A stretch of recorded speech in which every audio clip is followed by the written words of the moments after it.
Hey guys, Eisenstein here with my dad again, discussing world religion on the new world religion page I have, the new world religion channel. Dad, before there was anything else in the cosmos, what created the universe? Well, I don't know that I'm qualified to answer that question. We'll do your best. Well, best as I understand, all the evidence, scientific evidence, points to what they call the Big Bang Theory, and heard something on that even this week. They were just saying that scientists have not found anything that disproves that theory. That at one point in time you had this massive explosion of energy and mass, and that expansion of energy has continued even to this day. Okay, what created empty space? You're asking some deep questions. I'll just tell you what I think. It doesn't mean that it's correct by any means, but if you accept the idea of the Big Bang Theory, I would say that space existed before you had the Big Bang.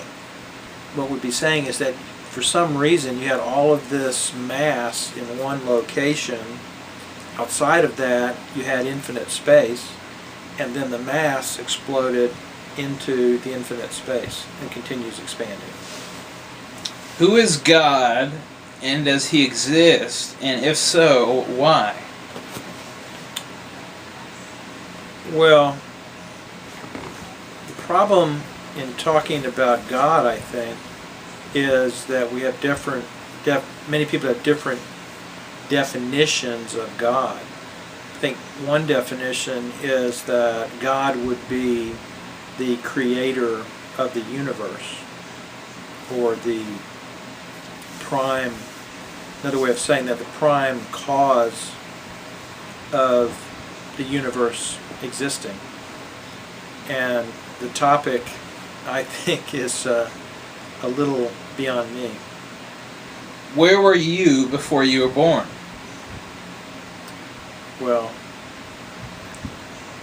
one way you could say it is I didn't exist. I wasn't anywhere. Where was your soul before you were born? I think you could also say that my soul was not anywhere either. The way that I look at it personally is that I came about, I was conceived, and then from that, according to genetic instructions, according to the energy that I was fed, I grew just like any living entity grows. And out of that, I guess you could say, did my soul ever exist? In one sense, you might say, in a sense, it existed at least at the moment of conception, because that's when the genetic combination occurred. So at least the blueprint for me existed. And then after that point, I still require inputs of energy for me to continue to grow. And then based upon what I learn, based upon the environment, I get shaped into a certain direction, and then I make choices along the way. Those choices have consequences, and that leads me to be who I appear to be now. What is a soul? Well, a lot of people would say a soul is that which exists after someone dies, something that goes on. Now, if you don't believe in your particular life going to continue to exist after you die, then you could still see or imagine that there's a soul, and the soul could be, you might say, the essence of a person, something that is beyond the physical, something that is immaterial. Do animals have a soul?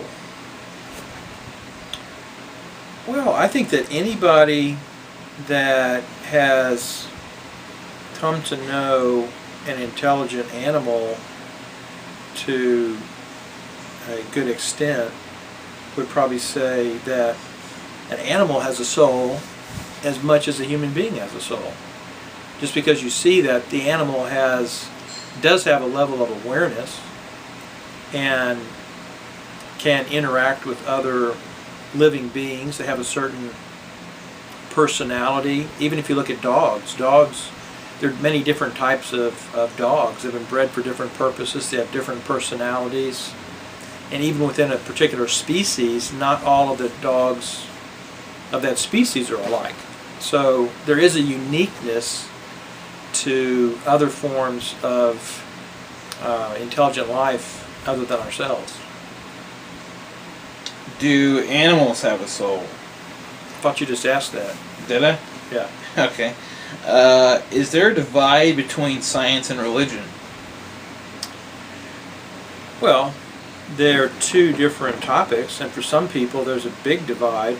Some scientists don't have any belief in religion. Some people who have a very strong belief in religion do not have any interest or faith in science. But I think that I'm not saying any, but let's say intelligent or wise scientists would be interested or could be interested in the reasons that people are interested in religion and in the domain that religion deals with.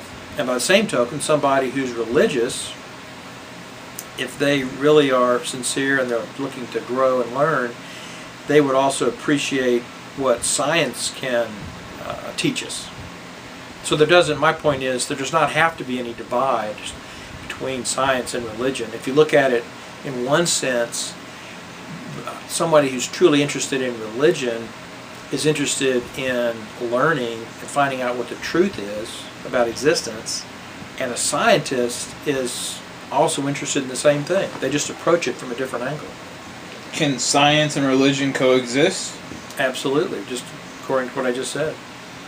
What is metaphysics? Metaphysics means beyond the physical.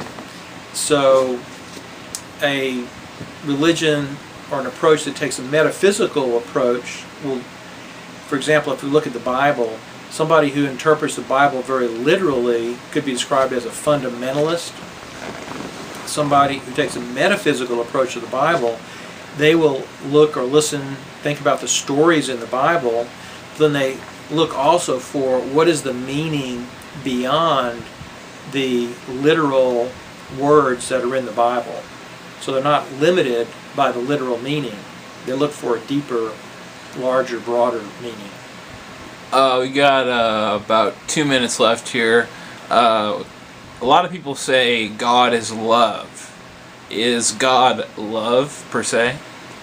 Well, again, people have different definitions of God, but I think that many religions will equate God with love, although not all do. Some see God as being more vengeful. Even within the Christian, you might say, community, there are people who have an image of God as being, vengeful, and there are others who see God as being, the very essence of love. Okay, well, this has been the Eisen C. Elder, my father. This is the World Religion channel. Please don't forget to subscribe. And that's all for now. Thanks a lot, guys. Bye.